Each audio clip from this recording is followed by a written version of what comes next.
انباء الرسل کا سلسلہ جاری ہے، جس میں آج انشاءاللہ تعالی سیدنا لوط علی نبینا و علیہ الصلاۃ والسلام کی قوم سے متعلق انشاءاللہ درس کا آغاز ہوگا۔ اعوذ باللہ من الشیطان الرجیم، بسم اللہ الرحمن الرحیم۔ وَلُوطًا اذ قال لقومه، اور لوط کو ہم نے پیغمبر بنا کر بھیجا اس حال میں کہ انہوں نے اپنی قوم سے فرمایا،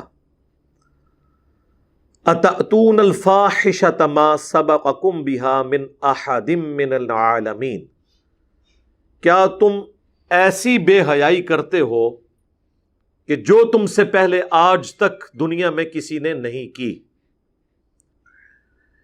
انکم لتأتون الرجال شہوۃ من دون النساء،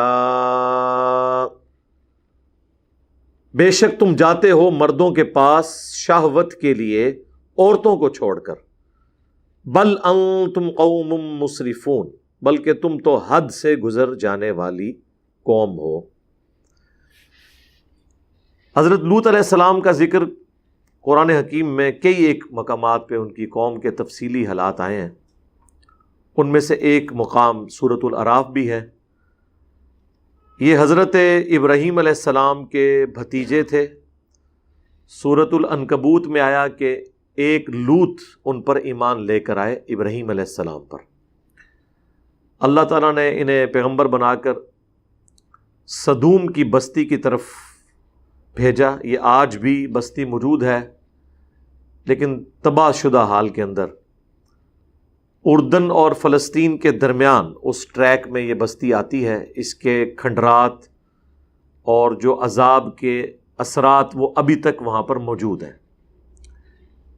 اس کی ویڈیوز یوٹیوب کے اوپر ریئل ٹائم موجود ہیں، جس نے دیکھنی ہو وہ دیکھ سکتا ہے۔ انگلش میں ہم سڈوم، کہ وہ ڈی یوز ہوتا ہے، سوڈومی کی ٹرم اس عمل کے لیے ہے۔ ہومو سیکچویلٹی، بعض لوگ اس کے لیے لواطت قوم لوط کی وجہ سے استعمال کرتے ہیں، بلکہ یہ سارے الفاظ اس کے لیے استعمال ہوتے ہیں، اور اس کا ذکر تورات کے اندر بھی موجود ہے۔ حضرت لوط علیہ السلام پر صرف ان کی 2 بیٹیاں ایمان لے کر آئیں، ان کی اپنی بیوی بھی کافرہ تھی، وہ بھی قوم کے ساتھ برباد کر دی گئی۔ کوئی ان پر ایمان نہیں لے کر آیا سوائے 2 بیٹیوں کے۔ ان کی قوم جو ہے وہ مردوں کے ساتھ بدفعلی کے کبھی گناہ کے اندر مبتلا تھی، جس کی باقیات آج کل آپ کو مدارس میں، بعض کالجز یونیورسٹیز کے ہاسٹلز میں بھی نظر آتی ہیں۔ اور اس حوالے سے میں کافی دفعہ بول چکا ہوں، آپ کو پتہ ہے جب وہ مفتی عزیز صاحب کی ویڈیو لیک ہوئی تھی، اس کانٹیکسٹ میں بھی قوم لوط کا عمل مدارس کے اندر، یہ آپ یوٹیوب پہ لکھیں، لاکھوں لوگوں نے وہ ویڈیو دیکھی ہے۔ مسند احمد میں حدیث ہے، مشکات میں بھی یہ ساری احادیث موجود ہیں۔ آپ کو کتاب النکاح چیپٹر میں یہ احادیث مل جائیں گی اینڈ پہ جا کے، اور کتاب الحدود چیپٹر جو مشکات کا ہے، جس میں گناہوں کی سزا کیا ہے، مختلف گناہوں کی، اس کانٹیکسٹ میں بھی آپ کو یہ ساری احادیث مل جائیں گی۔ پرائمری بکس مسند احمد، جامعہ ترمذی کے اندر تفصیل کے ساتھ یہ احادیث موجود ہیں۔ مسند احمد میں حدیث ہے کہ ایسا شخص ملعون ہے جو یہ بدفعلی کا عمل کرتا ہے، چاہے وہ مرد کے ساتھ کرے، خواہ وہ عورت کے ساتھ۔ اور جامعہ ترمذی کے اندر حدیث موجود ہے کہ اللہ تعالیٰ ایسے شخص کی طرف نظر رحمت نہیں فرماتا جو مرد کے ساتھ یا کسی عورت کے ساتھ، خواہ وہ اس کی بیوی ہو، اس طرح کا عمل کرے۔ جامعہ ترمذی اور ابو داؤد کے اندر موجود ہے کہ ایسے لوگوں کی سزا یہ ہے کہ فاعل اور مفعول دونوں کو قتل کر دیا جائے، اگر وہ بالرضا کر رہے ہیں، اور اگر ظاہر ہے کہ بالجبر ہوا ہے تو پھر صرف فاعل کے ساتھ یہ معاملہ کیا جائے گا۔ ابن عباس کا فتویٰ موجود ہے مصنف ابن ابی شیبہ کے اندر کہ وہ فرمایا کرتے تھے کہ ایسا عمل کرنے والوں کی سزا یہ ہے، جو خلفائے راشدین نے بھی مقرر کی، کہ اسے اس علاقے کی سب سے اونچی بلڈنگ سے زمین پر پٹخا جائے، مر جائے تو ٹھیک، اور اگر زخمی حالت میں ہو تو پھر پتھر مار مار کر اسے ہلاک کر دیا جائے، یہ اس کی سزا ہے۔ کتنی سخت سزا ہے، آپ اندازہ کریں اس عمل کی، اور یہ سزا قرآن سے ہی ڈیٹیکٹ کی گئی ہے۔ آگے اس قوم پر جو اللہ کا عذاب نازل ہوا اس میں بھی یہی تھا کہ اللہ تعالیٰ نے اس پوری بستی کو، فرشتوں کو حکم دیا کہ اسے اٹھائیں اور بلندی سے الٹا کر کے پٹخ دیں، اور اس کے بعد ان پر پتھروں کی بارش ہوئی۔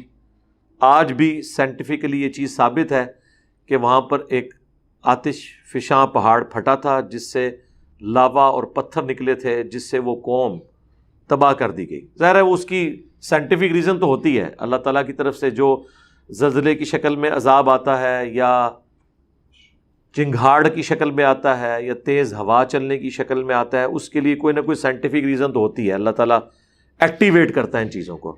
بہرحال اس چیز کو مانتے ہیں کہ ایک بستی تھی، آج بھی ان کے جو فاسلز ہیں وہاں پہ موجود ہیں، ایون جو لوگ گھروں میں ہیں وہ اوندے منہ اسی طریقے سے پڑے ہوئے ہیں، آج بھی اسی حالت میں وہ پتھر بن گئے ہوئے ہیں۔ وہ ساری ویڈیوز اویلیبل ہیں ریئل ٹائم۔ وہ صدوم کی بستی ہے، انگلش میں اس عمل کو سوڈومی کہا جاتا ہے۔ آپ گوگل پہ جا کے لکھیں تو آپ کو وہ قوم صدوم کے بارے میں سب کچھ مل جائے گا، چونکہ یہ تورات کے اندر بھی اس واقعے کا ذکر موجود تھا۔ لہٰذا یہ یاد رکھیں، دنیا میں جتنی بھی اخلاقی برائیاں ہیں، ان کے لیے جتنی ٹرمز ہیں وہ الہامی کتابوں سے ہی ڈیوائز کی گئی ہیں، اور جتنی اخلاقی اچھائیاں ہیں ان کے لیے جتنی ٹرمز ہیں وہ بھی الہامی کتابوں سے ڈیڈکٹ کی گئی ہیں، کیونکہ انسان اخلاقی قوانین نہیں بنا سکتا۔ مرد بنائیں گے تو اپنے حقوق کی بات کریں گی، عورتیں بنائیں گے تو اپنے حقوق کی بات کریں گی۔ اللہ تعالیٰ اخلاقی قوانین خود بناتا ہے، اور یہاں پر بھی اللہ تبارک و تعالیٰ نے اس قوم کا ذکر کیا تاکہ لوگ اس برائی سے بچیں۔ امریکہ کی بعض اسٹیٹس کے اندر مرد کی مرد کے ساتھ شادی کو انہوں نے یعنی ایک آئینی شکل، قانونی شکل دے دی ہے، حالانکہ دنیا میں آج بھی اس کام کو ایک برا فعل کے طور پر مانا جاتا ہے، اور اس کی آؤٹ پٹ کچھ نہیں ہے، کیونکہ یہ جو تعلق ہے اس کی آؤٹ پٹ اولاد تھی، اور وہ مرد کا مرد کے ساتھ ممکن نہیں ہے۔ وہ کہہ رہے ہیں جی یہ ایک بیسک ہیومن رائٹس کے خلاف ہے کہ اگر لوگ چاہتے ہیں تو ہم ان کے رائٹس کے درمیان ہرڈل کیوں بنیں؟ وہ اس لیے بنیں گے کہ جو اخلاقی قوانین ہیں وہ گاڈ کے بنائے ہوئے قوانین ہیں، اور جب کوئی ریاست اس حوالے سے طے کرتی ہے کہ یہاں پہ ڈومیننٹ پرسنالٹی، ڈومیننٹ عوام جو ہے وہ اس مذہب سے تعلق رکھنے والی ہے، پھر اس میں قانوناً ایسے قوانین ہی بنائے جائیں گے جس کی وجہ سے انارکی نہ پھیلے، اس چیز کو فالو کیا جائے گا۔ ہاں اگر یہ کوئی اپنا علیحدہ ملک بنا لیتے ہیں، کسی اور ریاست میں چلے جاتے ہیں تو ٹھیک ہے، کرتے رہیں جو کچھ انہوں نے کرنا ہے، وہ جانے اللہ کا معاملہ، چھپ کے کرتے ہیں ان کا معاملہ، لیکن قانونی جب آپ اس کو شکل دیں گے تو اس کی پھر قباحتیں شروع ہو جاتی ہیں۔ اور اس حوالے سے بعض اوقات لوگ جو جنت میں بھی ایسے معاملات ہیں اس کو بھی ڈسکس کرتے ہیں کہ جی جنت میں جو ہے وہ لڑکے ہوں گے جو سرو کریں گے جنتیوں کو، وہ ویٹرز کے طور پر ہوں گے، اس کام کے لیے نہیں ہے۔ یہ اللہ تعالیٰ نے جو اپنی ڈیسٹنی میں چیز مقرر کر دی ہے وہ اسی طریقے سے ہے۔ اب جب حضرت لوط علیہ السلام نے ان کو کہا کہ تم جو اللہ تعالیٰ نے عورت یعنی بیویاں بنائی ہیں ان کی بجائے تم یہ والا کام کرتے ہو، بل انتم قوم مسرفون، بلکہ تم حد سے بڑھنے والے ہو، تو اس کے جواب میں انہوں نے کیا کہا؟ وما کان جواب قومی، اور ان کی قوم کا جواب نہیں تھا الا مگر یہ ان قالوا اخرجوہم من قریتکم، کہ وہ سب کے سب کہنا شروع ہو گئے کہ اس کو جو ہے نا وہ اس بستی سے نکال دو، انہم اناس یتطہرون، یہ بڑے پاک باز لوگ بننا چاہتے ہیں، یعنی حضرت لوط اور ان کی 2 بیٹیاں، اور تو کوئی ایمان ہی نہیں لے کے آیا تھا۔ یہ ہوتا ہے جب آپ کے پاس دلائل ختم ہو جائیں، پھر آخری حال یہ ہوتا ہے کہ آپ ان کو یہاں سے نکال دو، ٹھیک ہے تم نے اپنا اسلام لے کے رکھنا ہے تو جاؤ یہاں سے تم نکل جاؤ، ہم تو برے لوگ ہیں، ہم میں رہو ہی نہ، بجائے یہ کہ اپنی برائی کو مان لیں۔ یہاں آج علماء بھی آپ کو یہی کرتے ہیں، آپ کسی کو مشورہ دیں کہ میرے بھائی یہ سنت کے مطابق یہ عمل ہے، وہ کہتے ہیں جی آپ کا دل کرتا ہے تو ٹھیک ہے، ادروائز آپ ہماری مسجد سے نکل جائیں۔ سیم وہی انالوجی ہے، فارمولے سیم ہے، ہر جگہ آپ کو وہ اپلائی ہوتے ہوئے نظر آئیں گے۔ فَأَنْجَيْنَاهُ وَأَهْلَهُ إِلَّا امْرَأَتَهُ، تو اللہ تعالیٰ فرماتا ہے ہم نے نجات دے دی انہیں اور ان کے گھر والوں کو سوائے ان کی بیوی کے، كَانَتْ مِنَ الْغَابِرِينَ، وہ بھی پیچھے رہنے والوں میں شامل ہو گئی۔ یہ دو پیغمبر ایسے ہیں جن کی بیویاں بھی کافرہ تھی، حضرت لوط اور نوح علیہ السلام۔ وَأَمْطَرْنَا عَلَيْهِمْ مَطَرًا، اور ہم نے ان پر برسایا پتھروں کا۔ فَانظُرْ كَيْفَ كَانَ عَاقِبَةُ الْمُجْرِمِينَ، تو پھر دیکھو کیسا انجام ہوا ایسے مجرمین کا۔ اب یہاں پہ وہ تفصیلی واقعہ نہیں آیا، بس یہاں پہ یہ کنکلوڈ ہو گیا۔ قرآن حکیم میں سورۃ الحجر کے اندر تفصیل سے یہ واقعہ آئے گا کہ ان کے اوپر پتھروں کی بارش ہوئی تھی۔ پھر سورۃ الذاریات میں آئے گا کہ حضرت ابراہیم علیہ السلام کے پاس فرشتے آئے انسانی شکل میں، اور حضرت ابراہیم ان کے لیے بنا ہوا بچڑا لے کر آ گئے۔ جب انہوں نے دیکھا یہ تو کھانا نہیں کھا رہے، اور اس زمانے کے اندر جب کوئی آپ کا نمک نہ کھائے تو اس کا مطلب ہوتا تھا کہ یہ آپ کا دشمن ہے، کیونکہ اتنی غیرت اس وقت لوگوں میں موجود تھی کہ اگر کسی کے گھر سے نمک کھایا نا تو اب اس کے خلاف نیگیٹو ایکٹیویٹی پرفارم نہیں کرنی۔ تو حضرت ابراہیم علیہ السلام دل میں گھبرا گئے کہ یہ مجھے نقصان پہنچانے آیا ہے۔ تو پھر فرشتوں نے تسلی دی کہ ہم فرشتے ہیں، انسانی شکل میں آئے ہیں۔ اب اتنے واقعے سے ہی آپ کو کتنے عقائد کلیئر ہو گئے۔ حضرت ابراہیم علیہ السلام کو پتہ ہی نہیں چلا یہ فرشتے ہیں جو انسانی شکل میں آئے ہیں۔ علم غیب کا عقیدہ بھی کلیئر ہو گیا کہ اس وقت ہوتا ہے جب اللہ بتاتا ہے۔ اگر ان کو پتہ ہوتا تو اتنی تکلیف اٹھاتے کہ بچڑا پہلے ذبح کرتے، پھر اس کا گوشت کرتے، پھر پکا کے لے کے آتے۔ بے فکر ہو کے بیٹھنا تھا، جس طرح ہمیں رمضان میں پتہ ہوتا ہے کوئی آ بھی جائے مہمان، پتہ چل جاتا ہے روزے سے ہے تو بس بے فکر ہو جاتے ہیں، اور جب پتہ چلے افطار سے پہلے ہی جانا ہے پھر تو اور بے فکر ہو جاتے ہیں۔ ٹھیک ہے، تو ابراہیم علیہ السلام بے فکر ہو جاتے ہیں، نہیں ہوئے۔ اس کے بعد ابراہیم علیہ السلام کو یہ بھی نہیں پتہ چلا کہ یہ جو لڑکے ہیں جو لڑکوں کی شکل میں آئے تھے یہ فرشتے ہیں جو انسانی شکل میں آئے تھے۔ پھر قرآن میں آیا کہ ابراہیم علیہ السلام ان سے جھگڑنا شروع ہو گئے اس معاملے میں کہ جب انہوں نے یہ بتایا کہ ہمیں اللہ نے بھیجا ہے کہ ہم ایک قوم کو الٹنے کے لیے آئے، تو حضرت ابراہیم نے پوچھا کون سی قوم؟ تو انہوں نے کہا وہ سدوم کی جو بستی ہے۔ تو حضرت ابراہیم نے فوراً کہا کہ وہاں تو لوط بھی ہے میرا بھتیجا، حالانکہ حضرت ابراہیم کو بھی پتا تھا، لیکن پیغمبر رقیق القلب ہوتے ہیں۔ تو انہوں نے کہا کہ ہمیں پتا ہے ان کو اور ان کے گھر والوں کو ہم بچا لیں گے سوائے ان کی بیوی کے، 2 بیٹیاں ان کی بچیں گی اور وہ بچیں گے۔ ٹھیک ہے، یہ تو خیر انہوں نے بعد میں اس کی تعداد بتائی۔ پہلے حضرت ابراہیم کے بارے میں قرآن میں آتا ہے کہ حضرت ابراہیم جھگڑا کرنا شروع ہو گئے ان کے ساتھ اس بات پہ کہ کسی طریقے سے عذاب ٹل جائے، اور حضرت ابراہیم نے اپنی طرف سے، اب یہ جو آگے ڈیٹیل ہے نا، جھگڑنے کا ذکر قرآن میں ہے کہ بحث شروع کر دی، لیکن وہ تفصیل کیا ہے وہ تورات میں ہمیں ملتی ہے کہ حضرت ابراہیم نے کہا کہ اچھا مجھ سے تم یہ وعدہ کرو کہ اگر 10 بندے نکل آئے ایمان والے تم اس بستی کو نہیں الٹو گے۔ فرشتوں کو تو اللہ نے بتایا ہوا تھا کہ کتنے بندے ہیں، انہوں نے کہا جی لو جی وعدہ۔ انہیں ایویں اپنی یاری نبھائی حضرت ابراہیم نال کہ تسی فرماتا ٹھیک ہے خلیل اللہ ہو تسی، تہاڈی گل دا بھرم رکھاں گے، اور وہ بھرم ہی انہوں نے ادھر تک ہی رکھنا تھا جتنی اللہ نے اجازت دی ہوئی تھی، ورنہ اللہ کے حکم کے بغیر تو کمٹمنٹ نہیں کر سکتے تھے۔ حضرت ابراہیم کو شک پڑ گیا کہ وہ کام جو ہے نا کوئی ڈل گیا ہوا ہے۔ پھر حضرت ابراہیم نے کہا کہ نہیں 10 نہیں 5۔ انہوں نے کہا ہاں اگر 5 بھی نکل آئے نا تو معافی۔ حضرت ابراہیم کو کیا پتا تھا کہ 5 بھی نہیں نکلنے۔ ٹھیک ہے، یہ تو جناب ختم نبوت کی برکت ہے، جو یہ امت اتنے بڑے لیول کے اوپر توحید قبول کیے ہوئے ہے، پیغمبروں کی دعوت کو مانے ہوئے ہیں، یہ نبی علیہ السلام کی ختم نبوت کی برکت ہے۔ ادروائز انسانی تاریخ نے کبھی ایسا وقت نہیں دیکھا کہ اتنی بڑی تعداد کے اندر موحدین دنیا میں موجود ہوں، ہمیشہ اکثریت گمراہوں کی رہی ہے۔ یہ تو نبی علیہ السلام کی امت ہے، اور اسی وجہ سے اگلے انبیاء نے رشک کیا ہے۔ اب مجھے بتائیں، اگر لوط علیہ السلام کو یہ پتہ چل جائے کہ انجینئر صاحب کے سٹوڈنٹس 20 لاکھ سے زیادہ ہیں جو سبسکرائب کیے ہوئے ہیں، تو ان کے لیے قابل رشک بات ہوگی کہ نہیں؟ تو ہم بھی یہ بتائیں گے کہ ہمارا کمال نہیں ہے، یہ ختم نبوت کی برکت سے یہ امت توحید ہے، یہاں پر کتابیں محفوظ ہیں اور اللہ تعالیٰ کا خاص کرم ہے اس امت کے اوپر۔ صحیح بخاری میں حدیث ہے، بعض انبیاء قیامت کے دن اس حال میں آئیں گے کہ ان کے ساتھ 4 امتی، کسی کے ساتھ 3، کسی کے ساتھ 2، کسی کے ساتھ 1، کسی کے ساتھ 1 بھی نہیں ہوگا جو ایمان لایا ہو۔ اب ابراہیم علیہ السلام کو کیا پتا تھا کہ 2 بیٹیاں ہوں گی، حضرت لوط علیہ السلام کی اور ایک ان کی خود اپنی ہستی، اس کو اللہ تعالیٰ نجات دے گا۔ 3 بندے صرف، بیوی بھی ان کی ہلاک۔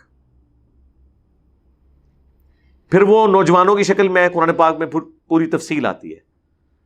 اب وہ جب نوجوان حضرت لوط علیہ السلام کے مہمان بن کے آئے تو لوط علیہ السلام کو بھی علم غیب نہیں تھا جب تک اللہ نہ بتائے، وہ مہمان بن کے گئے۔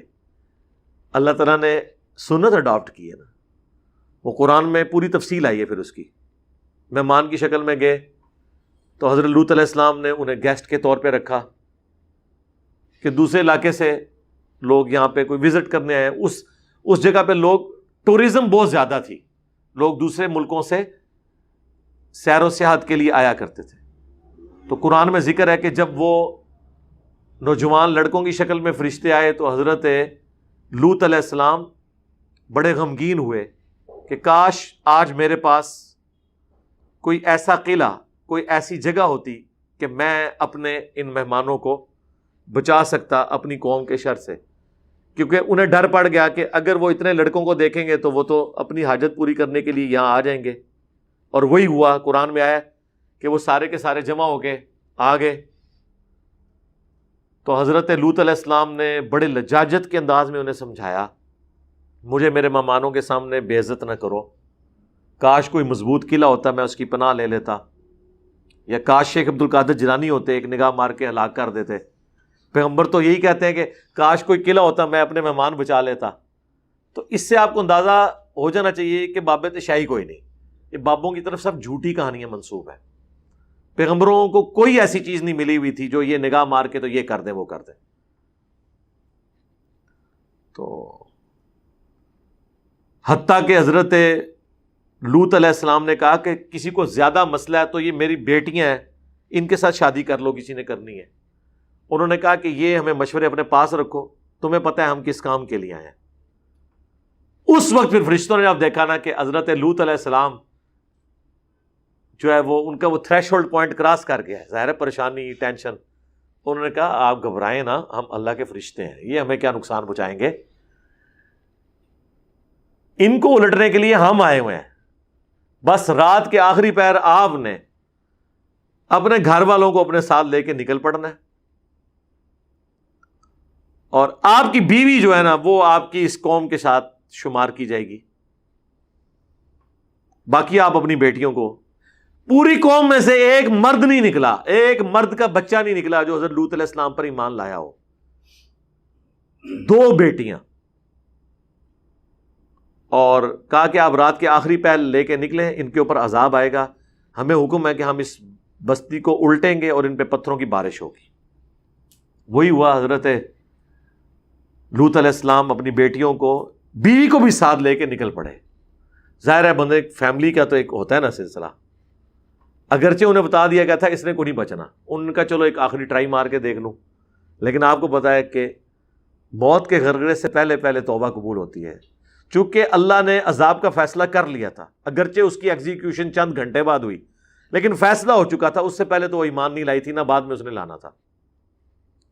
تو حتیٰ کہ قرآن میں یہاں تک الفاظ ہیں کہ ہر بندے کے نام کا پتھر ہم نے مخصوص کیا ہوا تھا اللہ کی طرف سے، جی طے تھا کہ یہ والا پتھر اس بندے کے نام کا ہے، وہ اسی کو آگے لگتا تھا جب وہ آتش فشاں پھٹا جو پتھروں کی بارش ہوئی۔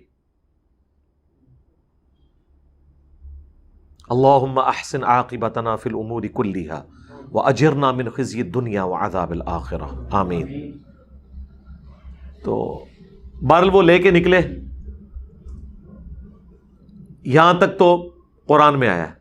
تورات میں یہ ہے کہ جب وہ جا رہے تھے بیوی بھی ساتھ تھی. قرآن میں یہ الفاظ آئے ہیں کہ پیچھے مڑ کے نہیں دیکھنا. یہ آپ نے اکثر اپنی سٹوریوں میں سنا ہوگا، پیچھے جو مڑ کے دیکھے گا پتھر بن جائے گا. یہ قرآن سے ہی انہوں نے اخذ کیا ہوا ہے. فرشتوں نے کہا تھا کہ آپ کو جب چیخوں کی آواز آئے نا، آپ کی قوم کے اوپر عذاب آ رہا ہو، تو آپ نے مڑ کے نہیں دیکھنا.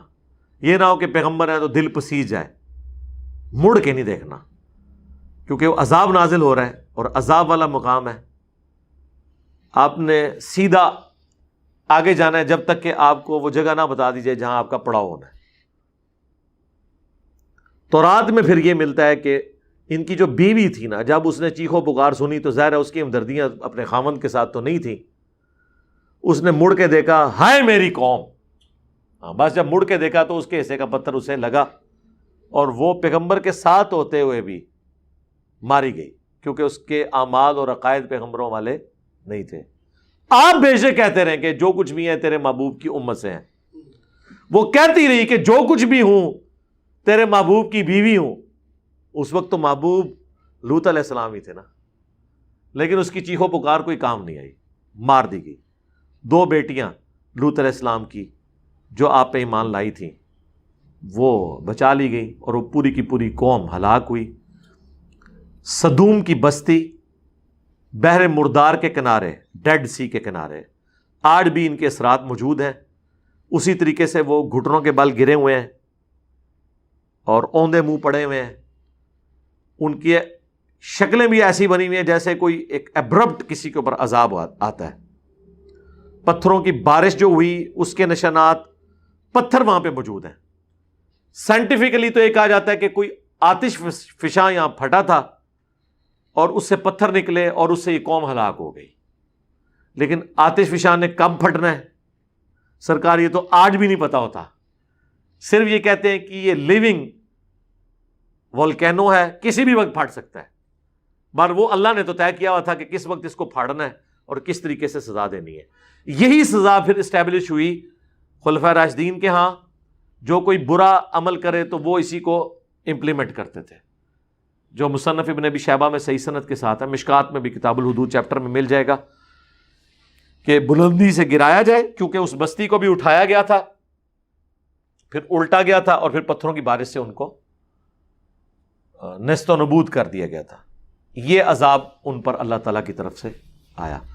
میں نے تفصیلی گفتگو اس لیے کر دی تاکہ جو سکیٹرڈ فارم میں مختلف آیات قرآن حکیم میں مختلف جگہ موجود ہیں، اب جب دوبارہ یہ ذکر آئے گا تو آلریڈی یہ قرآن کلاس کے اندر میں نے کراس ریفرنس کے طور پہ ساری وہ آیات ڈسکس کر لی ہیں.